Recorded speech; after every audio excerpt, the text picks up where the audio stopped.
يقال أن العطر هو الذاكرة الأكثر صدقاً، وفي عالم العطور لا يقاس العطر بفخامته أو بثباته، بل بالقصة التي يرويها والعلاقة التي يبنيها مع الحواس والأثر الذي يتركه في صاحبه. في هذه الحلقة نستضيف أنس الرواحي، وهو مدير المبيعات والتواصل في عمان لاكتشري، هذه العلامة التجارية التي استطاعت أن تحول الثقافة والرائحة العمانية إلى تجربة متكاملة تتحدث بلغة راقية تلامس الذوق العام وترتقي إلى الذوق العالمي. وتأتيكم هذه الحلقة بالتزامن مع معرض العطور الذي يقام في مركز عمان للمؤتمرات والمعارض. أهلا وسهلا بك أنس. أهلا وسهلا فيكم، حياكم الله. طبعا اليوم لما نتكلم عن مجال العطور مجال واسع، نلاحظ أن العديد من الأشخاص صاروا يتجهوا إلى هذا المجال. غير ذلك يعني موضوع أنك أنت تدخل في هذا المجال يعتبر تحدي، خاصة أنه أنت تتكلم عن عدد كبير جدا من براندات العطور. اليوم عمان لاكتشري صارت من البراندات اللي لها صيتها في سلطنة عمان، بس أكيد وراها قصة كبيرة جدا. فعمان لاكجري أو أقول الفخامة العمانية، بدايتنا كانت يعني ملهمة جدا، بحيث أن طلاب على مقاعد الدراسة جاتهم الفكرة والحب وشغف العطور. فالبداية كانت 50 ريال. 50 ريال، نعم، هذا رأس المال. من 50 ريال إلى ما وصلنا إليه الآن. فكانوا معاذ السناوي ومعتصم الهنائي الشركاء المؤسسين للشركة. بدايتهم كانت يعني يجيبوا منتجات من الخارج ويتم بيعها في عمان، فبكميات بسيطة جدا يعني لها علاقة بالعطور وما إلى ذلك. فالشغف هذا خلاهم يستمروا طبعا، أن روحوا تعالوا جيوا وكذا. استمروا في هذا الطريق.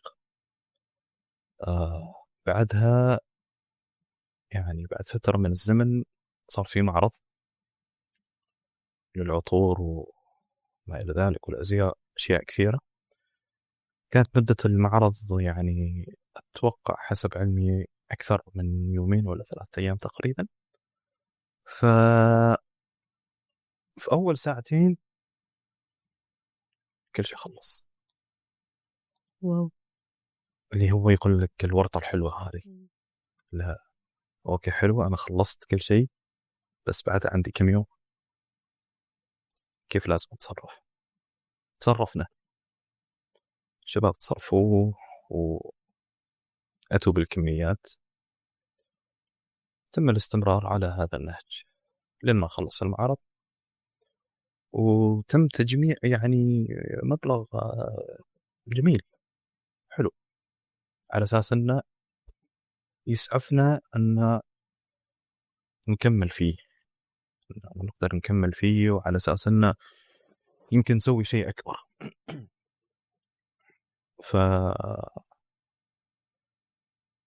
حتى واحد من الشباب كان عنده المبلغ في ظرف وحطنا في الغرفة، يعني جت والدته تسأل من أين لك هذا، وكانوا لازالوا على مقاعد الدراسة، وما أنه كانوا مخبرين أهاليهم أننا نحن بزنس وكذا وها كان على أساس أنه نجرب ونشوف وحدنا. فقالوا أنه هذا بزنس، قال لا، الأولوية الدراسة وما إلى ذلك، على العين والرأس. طبعا الشباب كملوا دراستهم، بس أنه الشغف لا زال موجود. طور الأمر إلى أن تم افتتاح محل. فبدأنا نفس الشيء، هي العملية مستمرة يعني. فبعدين يعني وصلوا لمرحلة أن شباب خلاص لازم نطلع شيء باسمنا، باسم هويتنا إحنا، لازم نطلع بأفكار جديدة، يعني ببراند يحمل اسمنا إحنا، نقدر نتميز فيه، نتفرد فيه، ويكون لنا صوتنا يعني في النطاق المحلي قبل النطاق العالمي. بعد يعني العالمية بعدنا إحنا ما فكرنا فيها إطلاقا، يعني ما كانت من ضمن الأفكار أن نوصل للعالمية وكذا. فمع الشغل هذا وصلنا، بس بذكره بعدين القصة، وصلنا للعالمية. فاتجهنا لأحد الشركات للتصميم الهوية وما إلى ذلك، البراندنج. رحنا عند شخص اسمه مظفر الصارمي، خبرناه الفكرة، نحن نريد نسوي ما إلى ذلك براند وش تصميم شعار وما إلى ذلك. طبعا طلب مبلغ كبير، هذاك الوقت نحن يعني مثل ما قلت رأس مالنا كان بدايتنا ب50 ريال بس. قلنا نتوكل على الله، دخلنا في المجال هذا وخلصنا الشغل. فالأصناف اللي كنا نجيبها قبل نحن من المنتجات اللي نجيبها خارج كان أكثر من صنف. فقلنا الحين إيش نسوي؟ إنه يتم تعبئتها في زجاجات خاصة فينا إحنا، لكن بعد ما عندنا زجاجات، ما هذاك. فاتجهنا لأحد الشركات على أساس أن نطلب الزجاجات وما إلى ذلك. حتى السكتش مال رسمة الزجاج وتصميم الزجاج هذا من عندنا إحنا سويناه بروحنا، لأن عندنا معاذ السناوي مهتم جدا في الماركتينج والآرت والديزاينز وما إلى ذلك. عندك أحمد العيسري يعني عنده موهبة في الرسم. عندك نفس الشيء معتصم الهنائي، محب لتصوير الطبيعة وما إلى ذلك. فتم عمل التصميم، رسلوا لنا العينات. فلما رسلوا لنا العينات يعني حتى الزجاجة يعني فيها لمعان، قلنا خلاص احنا الدنيا. طلبنا الزجاجات 20,000 زجاجة. جينا تفاجأنا بعد وصول الزجاجات. 20,000 زجاجة؟ كيف؟ 20,000 زجاجة. نعم. بعد وصول الزجاجات تفاجأنا أن يعني فيهن دمج، كان ملون هنا، غير صالح للاستخدام، ما إلى ذلك. فهذا كان درس عشان تعرف كيف تتعامل بهذا.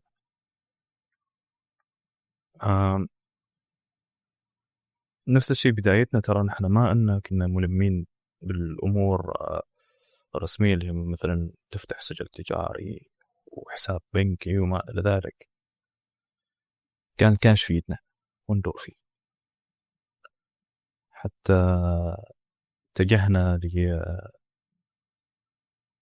لشركة تعبئة زيوت وما إلى ذلك العطرية، على أساس أن نريد نعبي الزجاجات وكذا. فقالوا لنا أقل كمية 1200. فمعتصم ومعاذ يشوفوا على بعض 1200 إيش نسوي فيهم؟ كيف بنصرفهم؟ بالإرادة والعزيمة توكلوا على الله، تم طلب الزجاجات. والحمد لله رب العالمين أن في الفترة اللي صارت هذاك في فترة السيزن، يعني بنتكلم عن الأعياد ولا المناسبات ولا ما إلى ذلك، ومش الوضع. بعد فترة قلنا لا خلاص لازم يكون عندنا مثل ما يقولوا كرييشن، شيء وحدنا نحن نسويه. فهنا عاد بنتكلم عن الهوية العطرية اللي نريد نحن نطرح فيها. طبعا هويتنا هوية عمانية، وعطورنا مستلهمة ومستوحاة من عمان. عمان أشياء كثيرة فيها. يعني الحين لو الواحد سأل إيش تعرف عن عطور عمان، أول شيء يتبادر في ذهنه اللبان، بس لا، يعني عمان فيها أشياء كثيرة، فيها الطبيعة، التراث، الثقافة، التاريخ. هذه الأشياء نقدر نطلع منها بأشياء يعني عطور جميلة. يعني حتى الحلوى العمانية سوينا منها عطر نحن. الحلوى العمانية سوينا منها عطر. بنتكلم عن الشوى العماني سوينا منها عطر.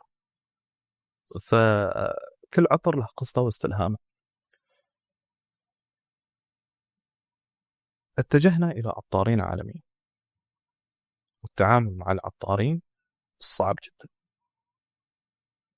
الشباب وقتها ما اتجهوا لأحد العطارين، حتى أن شافوا عليهم قالوا إن أنتوا يعني إيش، هل تعرفوا شيء؟ شافهم صغار، يعني لازلنا صغار.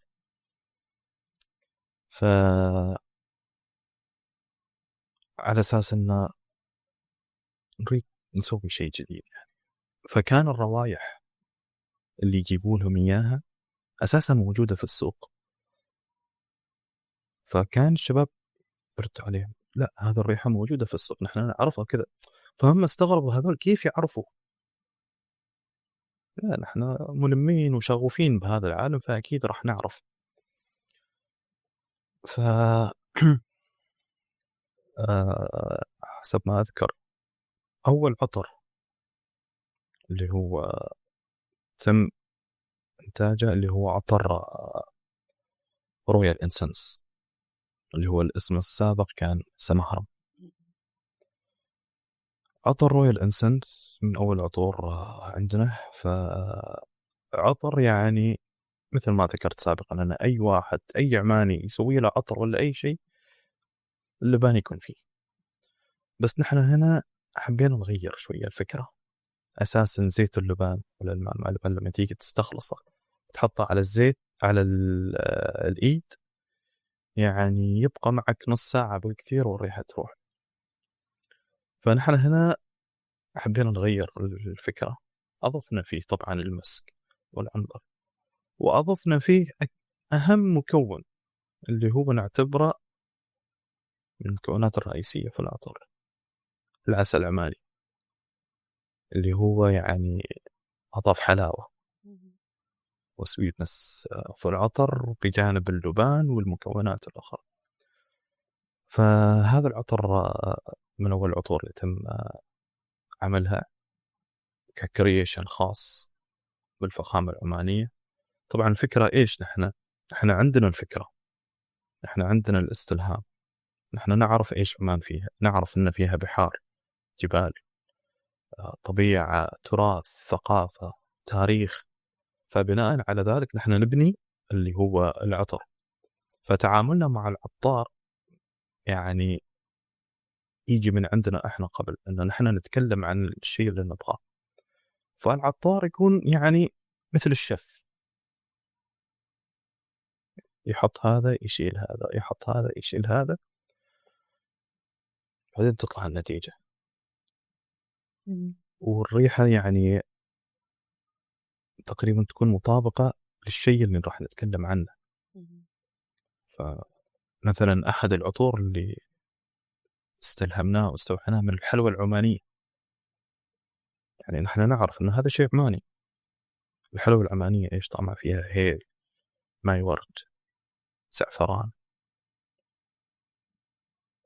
فهذا الفكرة اللي نتكلم عنها مع العطار. نحن نريد العطر أنه يكون فيه كذا كذا كذا كذا. فالعطار عاد هنا يحور. طبعا ما نقول له بس كذا، لا، نخليه يقرب الحلوى.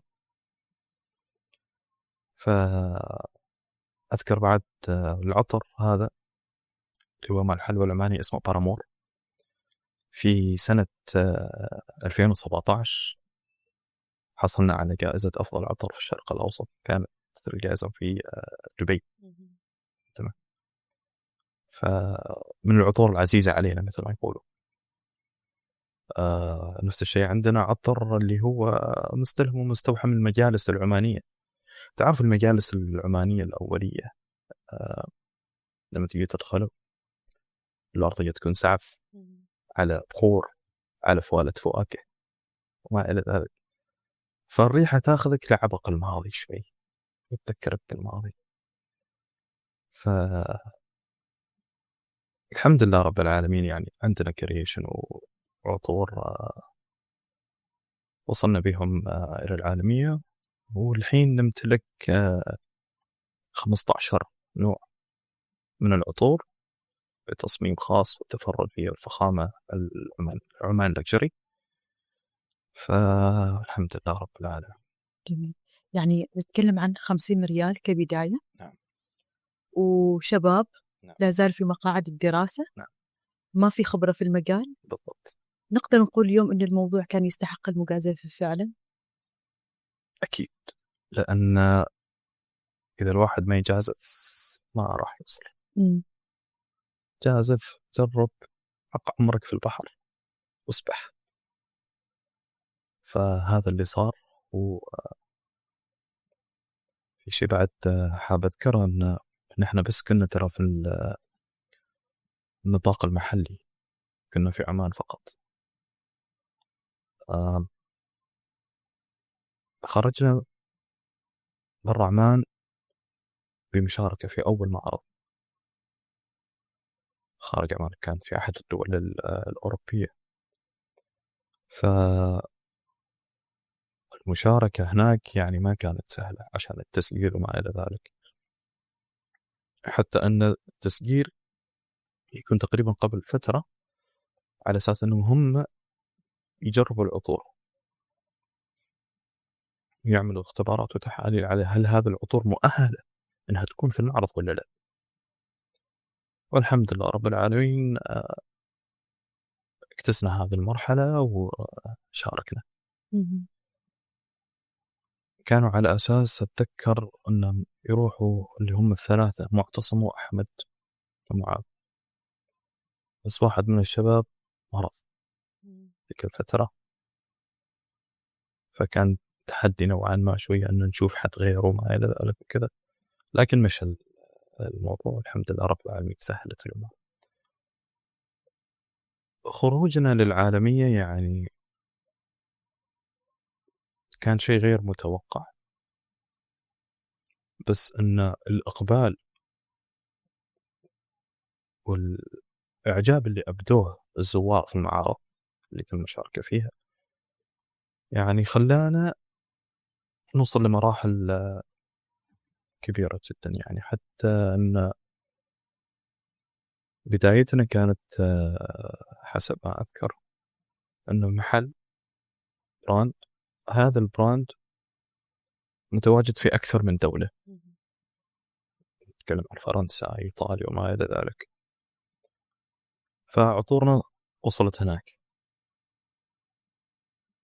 في فترة 2019-20 كذا، فعطورنا وصلت لهذا النطاق. بعدين إيش اللي صار عندنا اللي هو مثل ما تقولي وكالة ولا ايجنسي نتعامل معهم منه على أساس أنهم يكونوا الموزعين هذا في دول أوروبا. الحمد لله رب العالمين بتوفيق من رب العالمين الحين متواجدين في أكثر من 40 دولة، في أكثر من 450 نقطة بيع حول العالم. في إيطاليا بالنفس تقريبا عندنا ما يتعدى 100 نقطة بيع. دخلنا السوق الروسي والصيني، ونحاول نطرح لأكثر، يعني حتى وصلنا لأمريكا اللاتينية ومتواجدين يعني في عدة دول ومحافل، يعني من غير مشاركاتنا السنوية للمعارض العالمية اللي تعمل كده. وطبعا نحن نفخر بهويتنا، بحيث أن حتى لما نروح نمثل براند في أي دولة كانت سواء أوروبية ولا أي شيء نلتزم بهويتنا العمانية.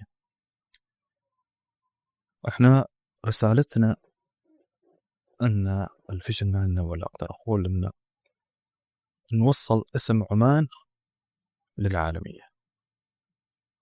بس طبعا عمان فيها أشياء كثيرة، فيها التراث وفيها الثقافة والتاريخ والطبيعة وما إلى ذلك، والواحد ما يقدر يشيل كل شيء معه. فقررنا أن نخلي هذا الشيء في زجاجات عطر توصل للعالمية. جميل. نعم. يعني أمام التنافسية العالية وصولكم للعالمية، كيف تقدروا تحافظوا على الطابع المحلي الثقافي وأيضا تواكبوا هذه الفخامة المعاصرة؟ أقدر أقول كلمة واحدة اللي تختصر كل شيء: الاستدامة. نمشي على نفس النهج ونلتزم بثقافتنا وهويتنا، ونحاول التطوير. ما نحاول أن مثلا نغير شيء ولا شيء، لا، دائما هو يعني الاستدامة والتطوير. فهذا اللي يخلينا نحن يعني تكون عندنا مركزية في السوق، خاصة السوق المحلي. يعني حتى لما الزبون ولا أيا كان لما يجي عندنا يدخل المحل، لما يعرف عن العطور أن كل عطر له قصة مستوحاة من عمان، سواء يعني عندك اللبان، عندك الحلوى، عندك الشوى، عندك الجبل الأخضر، الشواطئ العمانية. فهذا الشيء اللي ينجذب له الناس، تنجذب له الناس، أن براند مثل كذا أنه يحاول أن يثبت مركزيته وما إلى ذلك في يعني أقدر أقول بالالتزام بالهوية، على أساس أن مثل ما قلت اللي هي الاستدامة، يعني أن نستمر على نفس النهج ونحاول أن نطور. جميل. كل عطر له قصة. نعم. 15 عطر صحيح؟ نعم. إيش العطر اللي كذا قصته يعني ممكن نقول عنها إنها لا زالت تتبادر إلى ذهن أنس؟ هو في كذوق شخصي ولا كذوق عام؟ كذوق شخصي. كذوق شخصي. كذوق شخصي في عطر ذكرته أنا، اللي هو رويال إنسنس، اللي هو كان سمهرم سابق. نعم، من العطور العزيزة علي، يعني حتى أني أحب استخدمه كثير. نفس الشيء في عند عطر اسمه وندرلست. وندرلست اللي هو مستلهم ومستوحى من الجبل الأخضر، بحيث أن أي شيء لونه أخضر في الطبيعة ممكن أن تتخيلي موجود في العطر.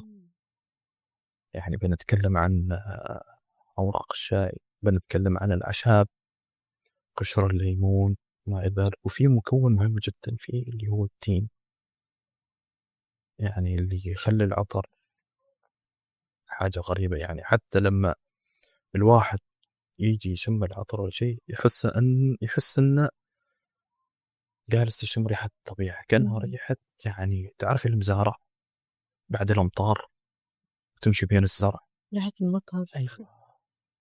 فمن العطور العزيزة علي بعد كذلك أنا كاختيار شخصي. طبعا كل العطور جميلة، كل واحد يميل لحاجة. نفس الشيء في عطر اللي هو المعروف ويتبادر في ذهن الجميع، يعني تقريبا حتى الكل يتكلم عنه، يعني اللي هو العطر اللي اسمه خنجر. خنجر اللي هو عطر المناسبات، مثل ما يقول لك العماني لما يحط الخنجر إيش يحب يحط؟ عود. من العطور الرائدة عندنا، واللي الحمد لله سوقها المحلي والعالمي نفس الشيء عنده طلب كبير. فهي مجموعة عطور واختيارات شخصية يعني في النهاية، تكون على حسب مزاج وذوق الشخص اللي يدخل ويجرب عن العطور ولا كذا يعني. جميل. طيب أنس، إذا أنا مثلا طلبت منكم إنه تصنعوا لي عطر خاص مثلا، أيوة. فإيش هي المراحل اللي أنتم بتمشوا عليها حتى أحصل في الأخير على المكون أو المنتج النهائي؟ يعني قبل كل شيء اللي هو نحن نريد نعرف خلفية الشخص اللي يريد يصنع العطر. يعني إيش يسوي في حياته، وإيش يشتغل وما إلى ذلك، على أساس أن نبني قصة تتمركز حول الشيء اللي تبادر في ذهن الشخص.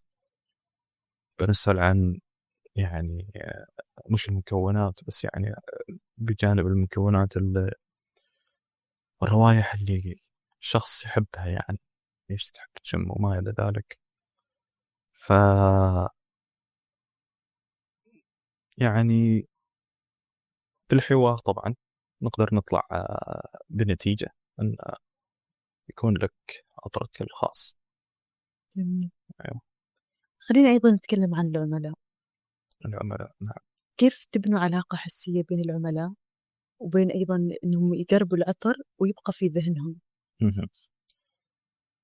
طبعا عالم خدمة العملاء عالم كبير جدا، فيه تحديات كبيرة جدا. فمثلا عادي جدا أنه يدخل زبون ما أنه يريد يسمع القصة، بس يريد يشم العطر، بس يريد يشم العطر وخلاص. هنا عاد نحن يعني نحاول اللي هو نعطيه العطر اللي نحس أنه راح يعجبه، ولا يحس أنه في شيء غريب. في نوع من الزبائن اللي يجيك ويريد يعرف عن العطور، إيش قصة العطر وما إلى ذلك. فالزبون هم هو يشم العطر وما إلى ذلك يتم سرد القصة بشكل مختصر حول العطر، فيتبادر في ذهنه أن مثلا الحلوى العمانية مثلا، على سبيل المثال جيتوا عندنا المحل وأعطيتكم العطر اللي هو برامور. لما يجي أسرد القصة وأقول عن العطر، أتكلم عن العطر، يعني أقدر أقول مثلا تعرفوا أن الحلوى العمانية يعني شيء جميل وحلو ومذاقه جميل، الواحد يحب ياكله يعني باستمرار. وأنت تجرب الحلوى العمانية وتاكلها ما تبغى تتوقف، تبغى تستمر، شيء حلو. كذلك العطر اللي فيه مكونات الحلوى العمانية، لما تيجي تشم العطر إذا أنت ما تعرف أن هذا العطر مستلهم ومستوحى من الحلوى العمانية، فتجلس تشم العطر تحاول تعرف المكونات اللي فيه. ليه ما أذكر كلمة الحلوى العمانية يتبادر فيه. يعني الواحد يحس إنه هذه الريحة يعني معروفة أو إنها مرت عليه، بس بعد ما اكتشفها ما يعرف، ولا ما أنه يعني أن الريحة مرت عليه ولا شيء. يعني في شيء كذا، في ريحة معينة بس يحاول أن يتذكرها. فلما تدخل الحلوى العمانية ولا شيء خلاص يضرب. أوكي الحلوى العمانية. اليوم أنت وصلتوا للعالمية. نعم. إلى جانب الأسواق المحلية، إيش الفرق بين التسويق في كل سوق، العالمي والمحلي؟ السوق المحلي طبعا كبير جدا، عندنا شريحة كبيرة جدا في عمان تحب العطور ما إلى ذلك. فالتسويق يعني مش فقط عن طريق السوشيال ميديا، يعني ياخذ حيز كبير. الشخص نفسه لما يجي يقتني العطر من عندنا ويروح يجربه في أماكن ثانية، هذا بحد ذاته تسويق لنا. إن الواحد يسأل هذا من وين وهذا من وين وهذا من وين. نفس الشيء إذا نيجي نتكلم عن السوشيال ميديا، الانستغرام وما إلى ذلك، حتى الأشياء اللي نطرحها تلامس الشخص اللي يطلع على الفيديو وما إلى ذلك، بحيث أنه يتشوق لتجربة العطر بالنفس، سواء أي عطر كان. نيجي نتكلم عن خارج عمان. خارج عمان يعني الموضوع فيه تحدي طبعا، مش بالسهولة أنك تقدر تسوق عطرك وما إلى ذلك عالميا يعني بكل هذا. فالجودة بالنفس هي اللي تتكلم عن العطر بالنفس، بحيث أنه لما الناس مشاركاتنا في المعارض، لما الناس تجرب العطور ما إلى ذلك، هذاك بحد ذاته أنه يعطينا دافع كبير أنه أوكي في شريحة كبيرة في الخارج يعني حابين العطر. طبعا نحن عندنا تواصل دائم مع عملائنا خارج عمان،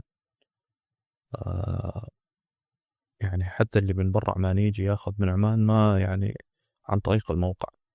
فحتى في الموقع احنا مركزين على اساس ان نبرز الهوية العطرية ولا اسم البراند بشكل ممتاز متناسق جدا وجميل. تواصلهم معنا من الخارج، يعني حتى العملاء خارج عمان يتواصلوا معنا وناخذ ونعطي معاهم. تواجدنا في أماكن نقطة البيع اللي نتعامل معاهم في الخارج، هذا بحد ذاته أنه مثل ما يقول لك اللي هو البراند فيزيبيليتي، أن الناس تشوف أن هذا الاسم موجود برا عمان وخارج عمان في أماكن كثيرة. فهذا يساعدنا كثير على أساس أن نوصل لشريحة أكبر الناس يعني يشوفوا شيء جديد ويحمل اسم عمان، فيحبوا أنه يجربوا يتبادر في ذهنهم إيش ممكن يكون هذا الشيء. فطبعا عاد لما يجوا يجربوا عندنا عاد نبدأ نتكلم عن الثقافة العمانية وما إلى ذلك، أن كل عطر له قصته واستلهامه. وهنا عاد اللي هو يبدأ يتشجعوا على أساس أنه هذا، وطبعا عاد شخص يخبر فلان وفلان وفلان، وشريحة أكبر وأكبر وأكبر تعرف عنه، ناهيك عن مشاركاتنا في المعارض وما إلى ذلك. فالحمد لله رب العالمين يعني على قدم وساق. وطبعا التسويق مش مرحلة واحدة وتتوقف خلاص، دام انك وصلت لمرحلة انه خلاص تتوقف، لا، التسويق بشكل مستمر دائم ما يتوقف ابدا، سواء في النطاق المحلي ولا النطاق الخارجي. زين، حدثنا عن مشاركتكم في معارض العطور أو معرض دار العطاء الذي أقيم خلال الفترة الماضية. إيش أضافت لكم هذه المشاركة؟ معرض دار العطاء اللي شاركنا فيه كان في رمضان الماضي. يعني كمية الناس اللي جت عندنا كانت كمية هائلة جدا، إضافة إلى أن الناس صارت تعرف عن البراند أكثر، بحيث أن احنا ركزنا يعني ما أنها كانت فقط نقطة بيع، لا، نحن نوصل رسالة أن العطور لها قصتها ولها استلهامها من عمان وما إلى ذلك. فكانت إضافة جميلة جدا بصراحة معرض عمان العطور، بحيث أن شريحة أكبر من الناس صارت تعرفنا. حتى هذا انعكس إيجابيا علينا كيف بعد المعرض، وكانت في فترة رمضان وقبل العيد وما إلى ذلك، في المحلات اللي عندنا زاد عدد الدخول. فكانت يعني إضافة جميلة جدا، يعني مشاركتنا أضافت لنا إضافة جميلة جدا بصراحة، بحيث أن تعرفنا على ناس أكثر. في ناس إلى يومك هذا يعني أخذ عطر صاروا عملاء. يعني في خلال فترة شهرين يمكن صاروا أكثر من مرة يرجعون يسألون عن الجديد، متى الجديد وما إلى ذلك وكذا. فالحمد لله رب العالمين، مشاركة طيبة كانت. إيش الانطباع اللي تسعى عمل لاكتشري إنها تتركه في الزوار لهذه المعارض؟ لما تيجي تزورنا طبعا وتجرب العطور من عندنا. نحن ما نسوق لك العطر بس بالنفس، نحن نعطيك القصة والاستلهام لكل عطر، يشجعك هذا الشيء انك تعرف اكثر عن البراند. الريحة اللي راح تشمها في العطر اللي هي تذكرك بأشياء،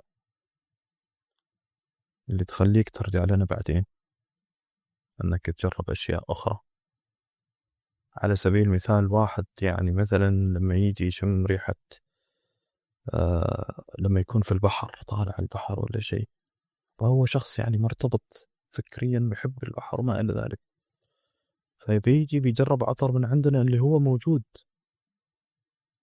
يعني يتكلم عن البحر والشواطئ العمانية كذا، فهذا يغرس في راسه فكرة لا بحار ما إلى ذلك كذا. فأنا أرجع يعني ما إن يعني بس تعال جرب العطر وخلاص، لا، يعني اللي هو الانطباع اللي تاخذه أنت يمكن يعطيك ذكريات جميلة أنت عندك سابقا ولا شيء، فأنت تربطها بالعطر، فلما يصير الربط خليك ترجع لنا. جميل. أنس الرواحي، سحبنا في رحلة عطرية فاخرة، شكرا لك. أهلا وسهلا فيكم، شكرا على الاستضافة، حياكم.